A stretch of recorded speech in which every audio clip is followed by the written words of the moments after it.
Inquilab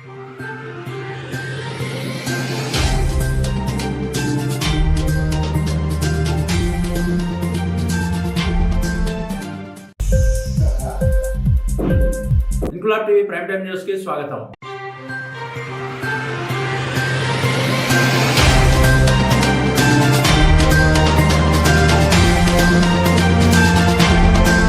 Secunderabad cantonment board పరిధిలో గల civil ప్రాంతం జీహెచ్ఎంసీలో విలీనం చేసే విషయంలో సీఎం రేవంత్ రెడ్డి స్వార్థ రాజకీయ లబ్ధి కోసం పాటుపడుతున్నారని బోర్డు నామినేటెడ్ సభ్యుడు బీజేపీ రాష్ట్ర కార్యనిర్వాహక సభ్యుడు జె రామకృష్ణ విమర్శలు గుప్పించారు. కంటోన్మెంట్ ప్రాంత ప్రజలకు ముఖ్యమంత్రి మెరుగైన సదుపాయాలు కల్పించి నిధులు మంజూరు చేసి అభివృద్ధి పరచాలని, జీహెచ్ఎంసీలో విలీనం చేస్తే ప్రజలకు ఒరిగేదేమీ లేదని రామకృష్ణ అన్నారు. సోమవారం నాడు కంటోన్మెంట్ బోర్డు కార్యాలయ సమావేశ ప్రాంగణంలో రామకృష్ణ మీడియా ప్రతినిధులతో సమావేశం ఏర్పాటు చేసి గత బీఆర్ఎస్ ప్రభుత్వం, ప్రస్తుత కాంగ్రెస్ ప్రభుత్వం విలీనం విషయంలో వ్యవహరిస్తున్న తీరును దుయ్యబట్టారు. కంటోన్మెంట్ పరిధిలో నివసిస్తున్న ప్రజల అభిప్రాయాలను సేకరించి జీహెచ్ఎంసీలో విలీన ప్రక్రియ కొనసాగించాలని అనేక విషయాలను వెల్లడించారు. విలీనం విషయంలో 80% ప్రజలు వ్యతిరేకిస్తున్నారని, కేవలం 20% మంది ప్రజలు మాత్రమే అంగీకారం తెలిపారని, ప్రజల మనోభావాలను దృష్టిలో పెట్టుకుని కంటోన్మెంట్ సివిల్ ప్రాంతం జీహెచ్ఎంసీలో విలీనం చేయాలని ఆయన అన్నారు. కేంద్ర రాష్ట్ర ప్రభుత్వాలు ప్రజా సంక్షేమం కోసం ఎలాంటి కార్యక్రమాలు చేపట్టినా స్వాగతిస్తామని, లేని పక్షంలో సీఎం రేవంత్ రెడ్డి కేవలం భూములు అమ్ముకోవడం, స్వార్థ రాజకీయ ప్రయోజనాల కోసం తమ పార్టీ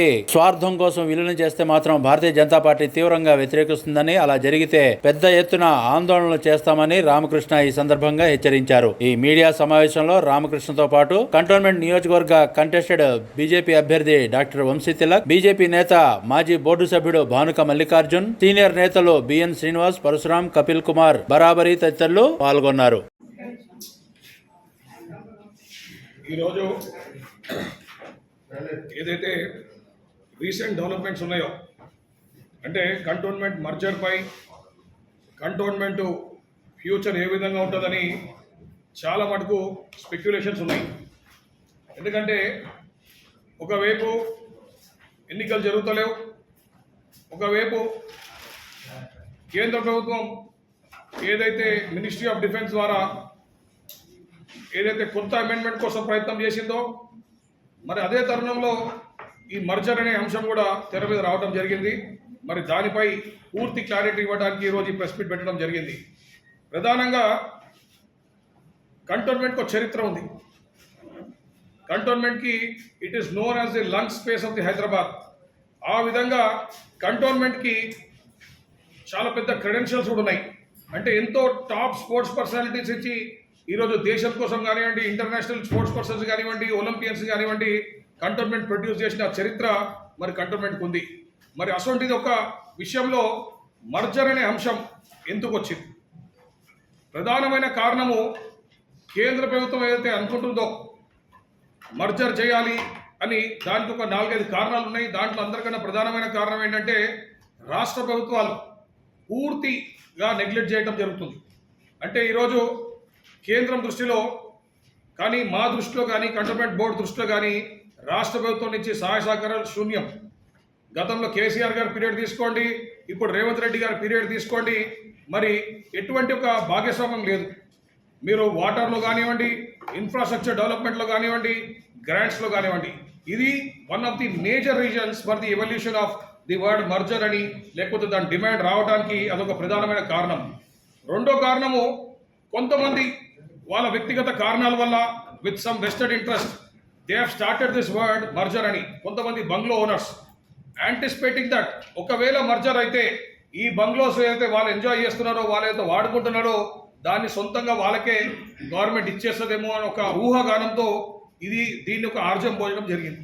మొదటిది రాష్ట్ర ప్రభుత్వం పూర్తిగా నెగ్లెక్ట్ చేస్తుందని, రెండోది కొంతమంది బంగ్లా ఓనర్స్ వాళ్ళ ఒక సొంత వ్యక్తిగత కారణాల వల్ల దీన్ని స్టార్ట్ చేసిండ్రు. అదే తరుణంలో ఆర్మీ ఎప్పుడైతే కొన్ని రోడ్డు మీద ఆంక్షలు విధించిందో, ఎప్పుడైతే కొన్ని రోడ్ క్లోజర్స్ చేయడం జరిగిందో, ఇది రెండో కారణం. అంటే దీన్ని వాళ్ళైతే మర్జర్ అనే వర్డ్ వచ్చిందో దానికి కొద్దిగా ఇంకొంచెం ఫ్యూయల్ యాడ్ చేయడం జరిగింది. మరి ఈ 3 కారణాల వల్ల ప్రధానంగా మర్జర్ అనే వర్డ్ స్టార్ట్ అయింది. దీంతో పాటు ఎన్నో సంవత్సరాల నుంచి, 100 సంవత్సరాల నుంచి, దాదాపు 100 సంవత్సరాల నుంచి A1 డిఫెన్స్ ల్యాండ్స్లో కొంచెం గుడిసెలు ఉన్నాయి, కొన్ని స్లమ్ డ్వెల్లర్స్ ఉన్నారు. మరి వాళ్ళందరూ కూడా మాకు స్టేట్ గవర్నమెంట్ నుంచి ల్యాండ్ ఎక్స్చేంజ్ స్కీమ్ చేయమని, మరి స్టేట్ గవర్నమెంట్ యథావిధిగా ఏది కూడా పట్టించుకోకపోవటం వల్ల ఈ యొక్క మెయిన్ రీజన్ మళ్ళీ ఇది ఒకటి కూడా స్టార్ట్ అయింది. దాని తర్వాత టీఆర్ఎస్లో గతంలో టీఆర్ఎస్ కానివ్వండి, ఈరోజు ప్రస్తుతానికి ఉన్న కాంగ్రెస్ ప్రభుత్వం కానివ్వండి, కంటోన్మెంట్లో ఉన్న భూములపై వాళ్ళొక కన్ను పెట్టి కంటోన్మెంట్లో ఉన్న సర్ప్లస్ ల్యాండ్స్ బట్టి వాళ్ళు ఈ యొక్క మర్జర్ని ప్రోత్సహించుకుంటా కొంతమంది గ్రూప్స్ తయారు చేసి, చాలా తక్కువ మంది నెగ్లిజిబుల్ గ్రూప్స్ తయారు చేసి ఈ మర్జర్ అనే కాన్సెప్ట్ స్టార్ట్ అయింది. మరి చాలామందికి దీంట్లో అడ్వాంటేజెస్ డిసడ్వాంటేజెస్ ఏంటో తెలియదు. ప్రధానంగా మనం ఫస్ట్ అడ్వాంటేజ్ కోసం మాట్లాడదాము. రెండు అడ్వాంటేజ్ ఉన్నాయి. మీరు ఎన్ని విధాలుగా ఈ మున్సిపల్ యాక్ట్ని తిరిగేసి చూసినా, ఏది చూసినా కూడా రెండు అడ్వాంటేజ్ ఉన్నాయి. ఒకటి, మీరు టౌన్ ప్లానింగ్లో అంటే మీకు కొద్దిగా కట్టుకోవడానికి ఎఫ్ఎస్ఐ కొద్దిగా ఎక్కువ వచ్చే అవకాశాలు ఉంటాయి. ఒకవేళ జిహెచ్ఎంసీలో కలుస్తే మీకు ఎఫ్ఎస్ఐ కొంచెం పెరిగే అవసరం ఉంటుంది. దాని తర్వాత వస్తే ఒక అడిషనల్ ఫ్లోర్ రావచ్చు. ఇది ఫస్ట్ అడ్వాంటేజ్. రెండో అడ్వాంటేజ్, టీపీటీ ఛార్జెస్ మీద ఏవైతే 3.5% ఎక్కువ ఉందో అది తప్పకుండా రెడ్యూస్ అయ్యే ఛార్జెస్ కూడా ఎక్కువ ఉంటాయి. కానీ ఈ రోజు కూడా రాష్ట్ర ప్రభుత్వం తలుచుకుంటే వాళ్ళు state government fee waive off చేసుకుంటే తప్పకుండా కంటోన్మెంట్ ప్రజలకు ఇప్పుడు కూడా కొంచెం వెసులుబాటుతనం ఉంటుంది. ఇక డిసడ్వాంటేజెస్ ఎవరైతే కోరుకున్నారో దీంట్లో ఎక్కువ శాతం జిహెచ్ఎంసీ ప్రజలే అడిగినారు. ఎందుకంటే రోడ్ క్లోజర్స్ కానివ్వండి, మిగతా అంశాలన్నీ కూడా జిహెచ్ఎంసీతో ముడిపడి ఉన్నాయి కాబట్టి ఎక్కువ మటుకు వాళ్ళు అడిగినారు. కానీ డిసడ్వాంటేజెస్ ఏవైతే కంటోన్మెంట్ ప్రజలు ఫేస్ అవుతున్నాయో అందరికన్నా ఇంపార్టెంట్, ఎప్పుడైతే ఎఫ్ఎస్ఐ లిమిటేషన్ తీసేస్తారో ఎంటైర్ కంటోన్మెంట్ ప్రాపర్టీస్ అన్నింటిలో కూడా హెవీగా అర్బనైజేషన్ అవుతుంది. అంటే చాలా హెవీ స్ట్రక్చర్స్ కానివ్వండి, పెద్ద పెద్ద హై రైజ్ బిల్డింగ్స్ కానివ్వండి, ఇవన్నీ కూడా రావడానికి పూర్తి ఆస్కారం ఉంటుంది. మరి హై రైజ్ బిల్డింగ్స్ వచ్చిన తర్వాత, కమర్షియలైజేషన్ అయిన తర్వాత రోడ్లన్నీ ఇరుకాటం అవుతాయి. ఉన్న నాలాలు కానివ్వండి, వాటర్ ఇన్ఫ్రాస్ట్రక్చర్ కానివ్వండి, రోడ్ ఇన్ఫ్రాస్ట్రక్చర్ కానివ్వండి, ఇవన్నీ కూడా కంజెస్ట్ అయిపోతాయి. మరి చాలా అంటే ఈరోజు ఉన్న స్మూత్ లివింగ్ మరి ఫ్యూచర్లో ఉండే ఛాన్సెస్ చాలా తక్కువ ఉంటాయి. మరి దాంతోపాటు ఏవైతే ట్రాఫిక్ కంజెషన్ స్టార్ట్ అవుతాయో, అంటే ఇప్పుడు 3,000 లక్షల మంది ఉంటున్నారు అంటే ఇప్పుడు పిల్లలను లెక్కేసుకుంటే యావరేజ్గా 4.5 lakh పీపుల్ ఉంటారు. రాబోయే దినాలకు ఒక 7-8 లక్షలు యాడ్ అయితే మటుకు ట్రాఫిక్ కంజెషన్ కూడా చాలా తీవ్రంగా కంటోన్మెంట్ ప్రాంతంలో స్టార్ట్ అవుతుంది. వస్తాయో సెక్యూరిటీ ఇష్యూస్ కానీ, సెక్యూరిటీ కన్సర్న్స్ కూడా చాలా పెద్ద ఎత్తున అందరికీ ఇబ్బంది కలుగుతుంది. మరి ఇదే కాకుండా మెయిన్ పాయింట్ ఏదైతే ఆర్మీ ఎన్ఓసి ఉంటుందో, అంటే ప్రతి ఒక్కరు ఎవరైనా బిల్డింగ్ కట్టుకోవాలన్నా, ఇల్లు కట్టుకోవాలన్నా ఆర్మీ నుంచి ఎన్ఓసి తీసుకునే పరిస్థితి వస్తుంది. ఈరోజు మనం కంటోన్మెంట్లో ఉంటున్నాం కాబట్టి ఈ ఒక్క రూల్ కంటోన్మెంట్లో అమలు కావట్లేదు. కానీ మిగతాది గ్రేటర్ హైదరాబాద్ కానివ్వండి, పంచాయత్ కానివ్వండి, ఏ ఊరు మారుమూల ప్రాంతంలో పోయినా కూడా అక్కడ మనకు తప్పకుండా మీరు ఆర్మీ ఎన్ఓసి తీసుకోవాలా. 100 మీటర్ల దాకా ఓన్లీ గ్రౌండ్ ఫ్లోర్ పర్మిషన్ వస్తుంది. అంటే ఆర్మీ ఎస్టాబ్లిష్మెంట్స్కి if you're very near army establishments, nearly అంటే లెస్ దాన్ 100 మీటర్స్ ఉంటే army will permit you only ground floor construction. In case you are falling under the 500 meters limit, then only ground first floor will be allowed. ఈ యొక్క NOC తీసుకోవాలంటే దాదాపు మీకు 6 నెలల నుంచి 2 సంవత్సరాల దాకా మీకు టైం పీరియడ్ ఉంటుంది. మరి ఆర్మీ యొక్క ఎన్ఓసి రూల్ వల్ల ప్రజలకు చాలా ఇబ్బంది అవుతుంది. దాని తర్వాత ఏవైతే డెసిగ్నేటెడ్ మా ఓపెన్ ల్యాండ్స్ ఉన్నాయో, బంగ్లా ల్యాండ్స్ ఉన్నాయో, మా సీ ల్యాండ్స్ ఉన్నాయో, ఇవన్నీ కూడా రాష్ట్ర ప్రభుత్వం చేయకపోతే వాళ్ళు దాన్ని కమర్షియలైజ్ చేస్తే ఇక్కడ కాంక్రీట్ జంగల్ కింద కంటోన్మెంట్ ఏదైతే లంగ్ స్పేస్ అని మనం ఈరోజు చాలా గర్వంగా చెప్పుకుంటున్నామో అదొక కాంక్రీట్ జంగల్ కింద మారే విధంగా పూర్తిగా ఘోరంగా అయిపోతుంది. మాకు ఈరోజు ఏ కాలనీ చూసుకున్నా తప్పకుండా 90% అబౌవ్ మా పార్క్స్ ఇంటాక్ట్ ఉన్నాయి. అంటే మా పార్క్స్లో గ్రీనరీ మేము ప్రోత్సహించినాం, ఆ పార్క్స్ మేము ప్రొటెక్ట్ చేసుకున్నాం. కాంపౌండ్ వాల్స్ కానివ్వండి, లేకపోతే దానికి ఏదో విధంగా కేసులు అంటే కేసులు కానివ్వండి, మా 90% అబౌవ్ మా లేఅవుట్స్ అన్నిటి కూడా పార్క్స్ ఉన్నాయి. మరి అవన్నీ కూడా తొందరగా ఈ విధంగా పోయే పరిస్థితి ఉంది. ఈరోజు మాకు సర్ప్లస్ ఓపెన్ గ్రౌండ్స్ ఉన్నాయి. ఎక్కడంటే పిల్లలు కానివ్వండి, ప్రొఫెషనల్ స్పోర్ట్స్ పర్సన్ కానీ ప్రాక్టీస్ చేసుకోవాలంటే సర్ప్లస్ ఓపెన్ గ్రౌండ్స్ ఉన్నాయి. అక్కడ ఇన్ఫ్రాస్ట్రక్చర్కి ప్రయత్నం చేస్తున్నాము. మరి అవన్నీ కూడా మీరు ఈరోజు రాష్ట్ర ప్రభుత్వం చేతికిస్తే తప్పకుండా అమ్ముకొని వాళ్ళ ఒక రాష్ట్ర ప్రభుత్వాన్ని నడిపించుకునే విధంగా ప్రయత్నం చేస్తారు. కానీ ఇక్కడ ఇన్ఫ్రాస్ట్రక్చర్ డెవలప్మెంట్ చేయడానికి ఏమి ఉండదు. అదేవిధంగా చేసినట్టు ఒక వెల్ఫేర్ హౌసింగ్ స్కీమ్ కానివ్వండి, ఇండివిజువల్ బెనిఫిషరీ స్కీమ్స్ కానివ్వండి, ఇక్కడ డబుల్ బెడ్రూమ్ కానివ్వండి, లేకపోతే వాళ్ళు ఈ రోజు ఉన్న హౌసింగ్ స్కీము ఇంప్లిమెంట్ చేస్తే దాదాపు ఇంకొక 4-5 లక్షల మంది ఇదే కాన్స్టిట్యున్సీలో వస్తారు. మరి ఆ రోజు ఇప్పుడు 4.5 లక్షల మందికే మాకున్న ఇన్ఫ్రాస్ట్రక్చరు ఇబ్బంది అవుతుంది. మరి ఇంకొక 4-5 లక్షల మందిని ఏ విధంగా కేటర్ చేస్తారో మరి ఇవన్నీ కూడా ప్రజలకు ఇబ్బంది అవుతుంది. ఈరోజు కంటోన్మెంట్ రెసిడెంట్స్ ఒక పీస్ఫుల్ లివింగ్ ఏరియాలో ఉన్నారు. మరి రాబోయే దినం ఇవన్నీ కూడా వాళ్ళు కోల్పోయే పరిస్థితి ఉంటుంది. ఇక పోతే మర్జర్ ఎవరితో కలుపుతున్నారని ఇంపార్టెంట్ ఇష్యూ. అంటే కంటోన్మెంట్ తీసుకొని జిహెచ్ఎంసీని విలీనం చేస్తారు. ఈరోజు మీరు చూడండి జిహెచ్ఎంసీ అడ్మినిస్ట్రేషన్ ఎంత ఫెయిలియర్ ఉందో. మీరు ఈరోజు జిహెచ్ఎంసీ ఎసెట్స్ చూడండి, అన్నీ కూడా మార్ట్గేజ్ ఉన్నాయి. మా కంటోన్మెంట్ ఎసెట్స్ ఒక్కటి కూడా మార్ట్గేజ్ లేవు. మా ఎసెట్స్ మేమే ఓన్ చేస్తున్నాం, కానీ జిహెచ్ఎంసీ ఎసెట్స్ అన్నీ కూడా మార్ట్గేజ్ అయిపోయినాయి. వాళ్ళది టోటల్ అడ్మినిస్ట్రేషన్ కొలాప్స్ అయిపోయింది. ఏం జరుగుతుందో ఎవరు కంట్రోల్ లేరు. ఏ సిబ్బంది ఎప్పుడు ఉంటాడా, ఏ సిబ్బంది ఎప్పుడు ట్రాన్స్ఫర్ అవుతాడా వాళ్ళకు కూడా తెలియదు. ఈరోజు ఎంప్లాయీస్ అక్కడ ఉన్న జిహెచ్ఎంసీ ఎంప్లాయీస్ భయాందోళన చెందుతున్నారు, మా జీతాలు టైంకి రావట్లేని. నార్మల్గా జీతాలు ఫస్ట్కో లేదా ఫస్ట్ వీక్కో రావాలా, కానీ మంత్ ఎండింగ్ వచ్చే పరిస్థితి ఈరోజు జిహెచ్ఎంసీ ఉంది. వాళ్ళ కంట్రోల్ టోటల్ జిహెచ్ఎంసీ ఒక అటానమస్ బాడీ కింద ఫంక్షన్ చేస్తలేదు, ఒక కార్పొరేషన్ కింద ఫంక్షన్ చేస్తలేదు. ముఖ్యమంత్రి గారి ఆలోచన, ఆయన ఒక దాని మీద ఇన్ఫ్లుయెన్స్ చాలా ఎక్కువ ఉంది. మరి కాంట్రాక్టర్స్ నడిమధ్యలో పని ఆపేస్తున్నారు. ఎందుకు ఆపేసినామంటే నా గతంలో నా 2 years కానివ్వండి, నా 1 year కానీ నా పేమెంట్ వస్తలేదు అంటాడు. ఇక్కడ పని సగం స్టార్ట్ చేసి ఆపేస్తున్నాడు. మరి మా కంటోన్మెంట్లో ఆ పరిస్థితి లేదు. ఈరోజు మేయర్ గారు కౌన్సిల్ మీటింగ్ ఎప్పుడు పెడతారో వాళ్ళకే తెలియదు. ఒక కార్పొరేటర్కి ₹1 ఫండ్ ఇచ్చిన పాపానికి ఇంతవరకు జిహెచ్ఎంసీ పోలేదు. మరి కార్పొరేటరు వాళ్ళని గెలిపించుకున్న ఎవరైతే జనం ఉంటారో వాళ్ళకి పోయి ఒక ప్రామిస్ చాలా గట్టిగా చేయలేని పరిస్థితి. ఎందుకంటే ఆయనకు తెలియదు నిధులు ఉంటాయా లేవా, నిధులు వస్తాయా రావా అనే పరిస్థితి మరి వాళ్ళు ఉన్నారు. ఈరోజు మీరు ఒక్క కౌన్సిల్ మీటింగ్ అని చూడండి, పూర్తి ఎజెండా కంప్లీట్ అయిన ఒక్క కౌన్సిల్ మీటింగ్ అని ఉన్నదా జిహెచ్ఎంసీలో నేను మీ అందరిని కూడా అడుగుతున్నా. మరి మాకు తీసుకుపోతే ఒక బెటర్ ఆర్గనైజేషన్ కలపాలా. మేము మాకన్నా మంచి ఆర్గనైజేషన్లో మర్జ్ కామంటే ప్రజల మటుకు చాలా ఆనందంగా ఉంటారు. కానీ మాకన్నా హారబుల్, మాకన్నా మిజరబుల్గా ఫెయిల్ అయిన ఆర్గనైజేషన్లో ఏ విధంగా కలవాలని ప్రజలు భయపడుతున్నారు. ఈరోజు మీరు జిహెచ్ఎంసీ అకౌంట్స్ చూడండి, థర్డ్ పార్టీ మేనేజ్ చేస్తారు. యాస్క్రో అకౌంట్స్ అయిపోయింది. అంటే వాళ్ళు మల్టిపుల్ ఏజెన్సీ లోన్స్ తీసుకున్నారు, ఆ లోన్స్ అన్ని క్లియర్ అయ్యేదాకా వాళ్ళ అకౌంట్స్ వాళ్ళు వాడుకోలేని పరిస్థితి ఉంది. మరి ఇటువంటి యొక్క డిసడ్వాంటేజెస్ ఉన్నాయి. అందరికన్నా ప్రధానమైన డిసడ్వాంటేజ్ ఈరోజు దేశవ్యాప్తంగా ఆర్మీ ఇంకా సివిలియన్స్కి జరిగే ఏకైక official meeting cantonment board meetings. Cantonment బోర్డే ఒకటే ఒక ప్లాట్ఫామ్ ఎక్కడైతే ఆర్మీకి సివిలియన్స్కి అఫీషియల్ ఇంటరాక్షన్ ఉంటుందో.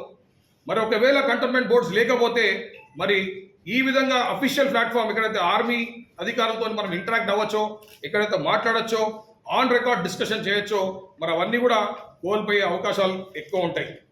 స్పెక్యులేషన్స్. మర్జర్ అనే కాన్సెప్ట్ స్టేట్ గవర్నమెంట్ ఫెయిలియర్ మీద ఎన్నో సంవత్సరాల నుంచి నడుస్తుంది. దాని ప్రధానమైన అంటే మినిస్ట్రీ ఆఫ్ డిఫెన్స్ ఈ ఒక ఆలోచన చేసిందంటే ప్రధానమైన కారణం స్టేట్ గవర్నమెంట్స్ ఇక్కడ బాధ్యత తీసుకుంటలేవని. మరి ఈరోజు నేను చూస్తూ ఉన్నా రేవంత్ రెడ్డి గారు కేవలం ల్యాండ్ కోసం, అంటే కంటోన్మెంట్లో గతంలో కేసీఆర్ గారు కానీ ఈరోజు రేవంత్ రెడ్డి గారు కానీ కేవలం మా దగ్గర ఉన్న సర్ప్లస్ ల్యాండ్స్ని ఈ విధంగా ఫ్రీ ల్యాండ్స్ ఉన్నాయో దాన్ని ఏం చేసుకునే కానీ మా కంటోన్మెంట్ ప్రజల మీద ఏం లేదు. ఈరోజు రేవంత్ రెడ్డి గారు డెవలప్మెంట్ చేస్తా అంటే ఎవరు ఆపిరు? మా దగ్గర వచ్చి ఇన్ఫ్రాస్ట్రక్చర్ డెవలప్మెంట్ చేస్తా అంటే ఎవరైనా ఆపినరా? ఇన్ఫ్యాక్ట్ ఆయన వెల్కమ్ చేస్తున్నాం. మాకు కావాల్సిన వాటర్ సప్లై ఇమ్మంటే ఆయన ఇవ్వకపోవటం మరి బాధాకరం. మరి వాటర్ సప్లై ఇవ్వడానికి రేవంత్ రెడ్డి గారికి ఏం అడ్డం ఉంది? మా కంటోన్మెంట్కి ఏమైనా గ్రాంట్స్ ఇవ్వడానికి కానీ నిధులు ఇవ్వడానికి కానీ ఎవరు అడ్డపడుతున్నారని నేను అడుగుతున్నా రేవంత్ రెడ్డి గారిని. కానీ ఏదో చిన్నపిల్లలాగా మీరు మర్జు చేస్తేనే నేను చేస్తా అంటే ఇప్పుడు చేయలేను, ఫ్యూచర్లో చేస్తాను ఏం నమ్మకం?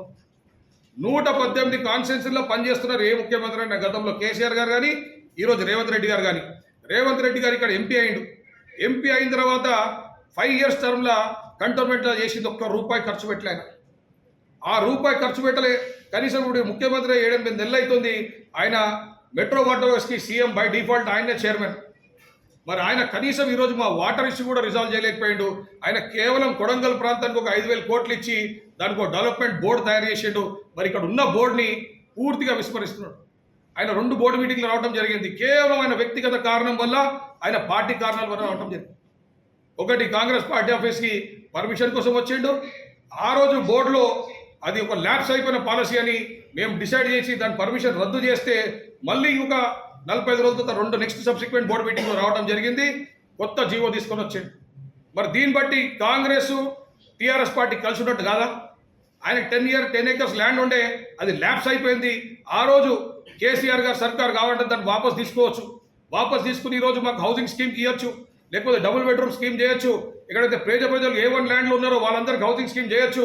మరి అదన్నీ చేయకుండా మళ్ళా కేసీఆర్ గారు మళ్ళా రేవంత్ రెడ్డికి ఆ 10 ఎకరాలు రియలాట్ చేయడం జరిగింది, ఫ్రెష్ జీవో వేయడం జరిగింది. దొంగలు ఊరు పంచుకున్నట్టు మళ్ళీ కేసీఆర్ గారు నేను మొన్ననే కాంగ్రెస్ పార్టీ వాళ్ళకి ఇచ్చినా కాబట్టి మా పార్టీకి కూడా మేము 11 ఎకరాలు తీసుకుంటామని ఆయన తీసుకున్నాడు. కానీ పేద ప్రజలు కంటోన్మెంట్ ప్రజలకి ఎవరు కూడా లాభం చేయలేదు. మరి దీనికోసమా మర్జర్ అని చాలా ఉరుకులాడుతున్నాం. మరియు ఈరోజు కేంద్ర ప్రభుత్వం చాలా స్పష్టంగా చెప్పింది, మర్జర్కు మా మొడాలిటీస్ మాకు ఇవి, మేము ఓన్లీ కాలనీస్ కానీ సివిల్ ఏరియాస్ కానీ ఇస్తాము, మీకు ఎటువంటి సర్ప్లస్ ల్యాండ్స్ ఇవ్వము. ఇన్ కేస్ మీకు సర్ప్లస్ ల్యాండ్స్ కావాలంటే ఆ ఇష్యూ ఈ ఇష్యూ సపరేట్గా డీల్ చేయండి అని చాలా కేటగిరీగా చెప్పింది. గతంలో కూడా ఇదే స్టాండ్ మీద ఉంటే కేసీఆర్ గారు యూటర్న్ తీసుకుని వెనక్కి రావడం జరిగింది. మరి ఇప్పుడు రేవంత్ రెడ్డి గారిని వేసి చూడాలా.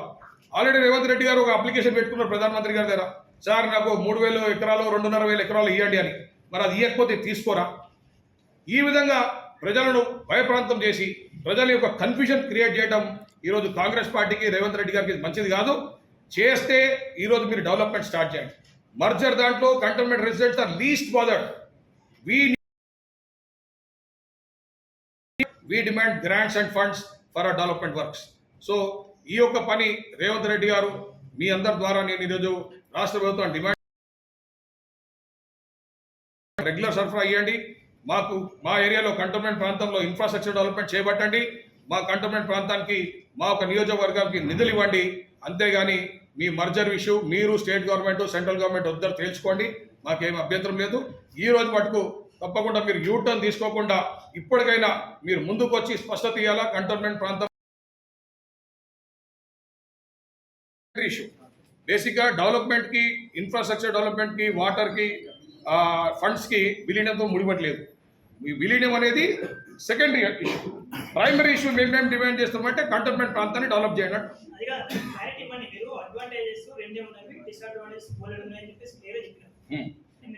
ఈ ఫ్యాక్ట్స్ నేను మీకు తప్పకుండా సర్క్యులేట్ కూడా చేస్తాను. అసలు మా ఎజెండాలో మాకు విలీనం అనే సబ్జెక్టే తెలియదు. ఈ రోజు దాకా ఎలక్షన్స్లో కానీ ఇప్పుడు కానీ మేము డెవలప్మెంట్ కోసమే ప్రయత్నం చేస్తున్నాము. అదే మా కార్డ్స్.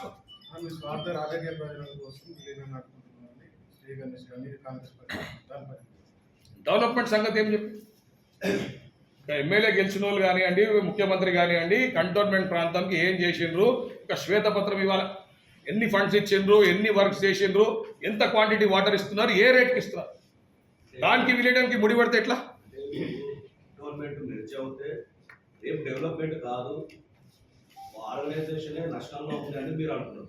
ఇప్పుడు మీ కంటోన్మెంట్కి పరిసర ప్రాంతాలు ఏదైతే నియోజకవర్గాల్లో ఉన్నాయి, ఇప్పుడు ఎక్కువ తీసుకున్నా 100,000 కోట్ల రూపాయలు తీసుకొచ్చి అక్కడ అభివృద్ధి చేస్తున్నారు. అది అభివృద్ధి కాదంటారా? మల్కాజ్గిరి నియోజకవర్గం కూడా మన గతంలో అభివృద్ధి చేశారు, ఇప్పుడు కూడా అభివృద్ధి చేస్తున్నారు. మరి ఇవన్నీ అభివృద్ధి కాదంటారా? నేనేమంటున్నా అంటే తెలంగాణ ముఖ్యమంత్రికి 119 నియోజకవర్గాలు ఉన్నాయి. 118లో పనిచేస్తున్నాడు, ఒక్క నియోజకవర్గం విస్మరిస్తున్నారు. దాన్ని ప్రశ్నిస్తున్నాం. భారతీయ జనతా పార్టీ ఈ ఒక్క నియోజకవర్గంలో మీరు ఎందుకు పనిచేయట్లేదని ప్రశ్నిస్తున్నాం. దాన్ని చెప్పండి. మా కంటోన్మెంట్ ప్రాంతంలో రాష్ట్ర ప్రభుత్వం కానీ జిహెచ్ఎంసీ కానీ ఎవరైనా కానీ ఏ రూపాయి ఖర్చు పెట్టి సార్ ఇప్పుడు ఎస్సీ రిజర్వ్ అయిన ఒక నియోజకవర్గాన్ని వ్యతిరేకిస్తున్నారు, లేకపోతే విస్మరిస్తున్నారు అనేది మీరు అంటున్నారు. 100%. కేవలం మీరు ఇప్పుడు నామినేటెడ్ మెంబర్గా ఉంటూ గతంలో ఉపాధ్యక్షుడిగా ఉంటూ సర్వీస్ ఛార్జీలు 700 కోట్ల పైచిలకు తీసుకొస్తే ఇవన్నిటికీ చెక్ పెట్టినట్టు అవుతుంది. రైట్. సర్వీస్ ఛార్జెస్ అనే అంశం చాలా మటుకు మేము డెవలప్మెంట్ అనగానే అపోజిషన్ వాళ్ళకి ఏం తెలియక ఏం లేక ఈ విధంగా సర్వీస్ ఛార్జెస్ గురించి మాట్లాడతారు. సర్వీస్ ఛార్జెస్ అనేది ఆర్మీ కంటోన్మెంట్ బోర్డుకి ఇవ్వాలి. ఇది దేశవ్యాప్తంగా ఇదే విధంగా ఉంది. కానీ ఈరోజు ఆర్మీకి మాకు డిఫరెన్స్ ఆఫ్ ఒపీనియన్ ఉంది. ఇది హయ్యెస్ట్ లెవెల్ అంటే మినిస్ట్రీ లెవెల్లో దీనికి ఒక తీర్మానం చేస్తున్నాము. అతి తొందరలో దీనికి కూడా పరిష్కారం చేస్తాము. మాకు రావాల్సిన లెజిటిమేట్ డ్యూస్ అన్ని కూడా తప్పకుండా భారతీయ జనతా పార్టీ పోటీ చేసి పోరాటం చేసి మేము తీసుకొచ్చే పూర్తి బాధ్యత మాది. కానీ మెథడాలజీ అంటే మీరు ఏ విధంగా రేట్స్ వేస్తున్నారు, మీరు ఏ విధంగా ఛార్జ్ చేస్తున్నారనే దాని మీద డిఫరెన్స్ ఆఫ్ ఒపీనియన్ ఉంది. దాన్ని తప్పకుండా రిజాల్వ్ చేయడానికి మినిస్ట్రీ పూర్తిగా ప్రయత్నం చేస్తుంది. వెరీ సూన్ సర్వీస్ ఛార్జెస్ కూడా ఎలౌట్ అవుతాయి.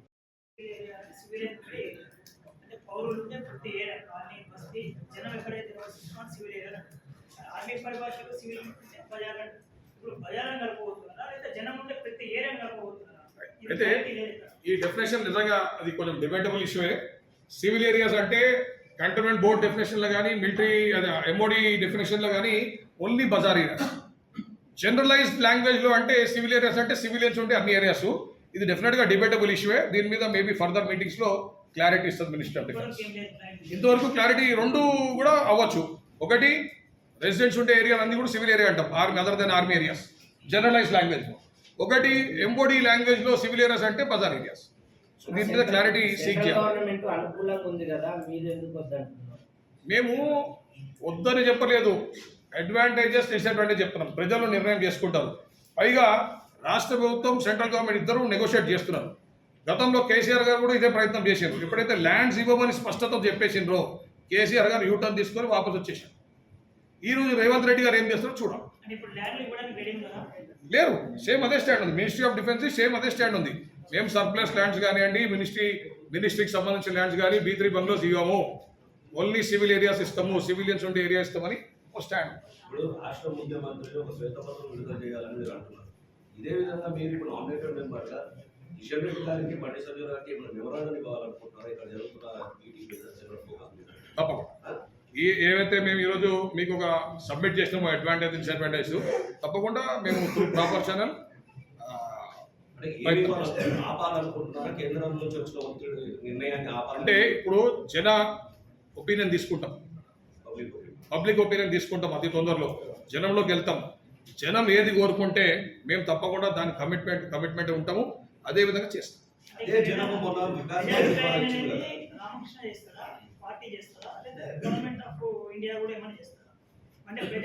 గవర్నమెంట్ ఆఫ్ ఇండియా ప్రొసీజర్లోనే ఉంది యాక్చువల్గా.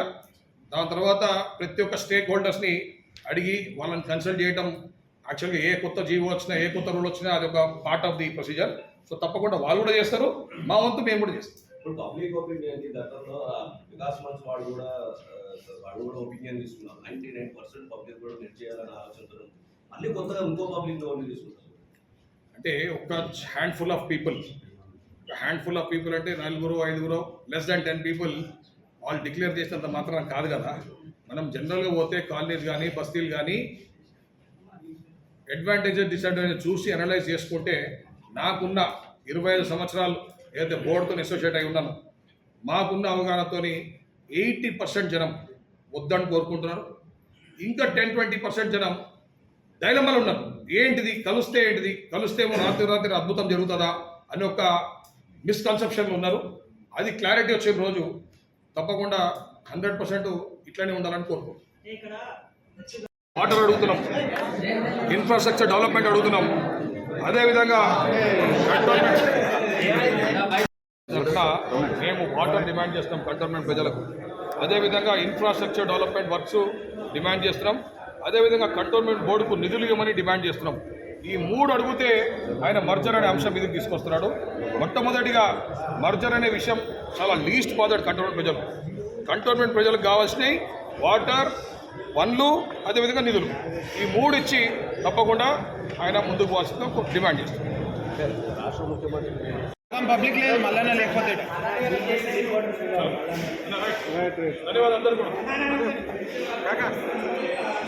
ఇన్క్లాబ్ టీవీ వీడియోలు మీకు నచ్చినట్లయితే లైక్ చేయండి, షేర్ చేయండి, కమెంట్ చేయడం మర్చిపోకండి. సబ్స్క్రైబ్ చేయని వాళ్ళు వెంటనే సబ్స్క్రైబ్ చేసుకోండి. మా వీడియోలు మీరు వెంటనే చూడాలనుకుంటే కింద ఉన్న గంట సింబల్ని గట్టిగా కొట్టండి.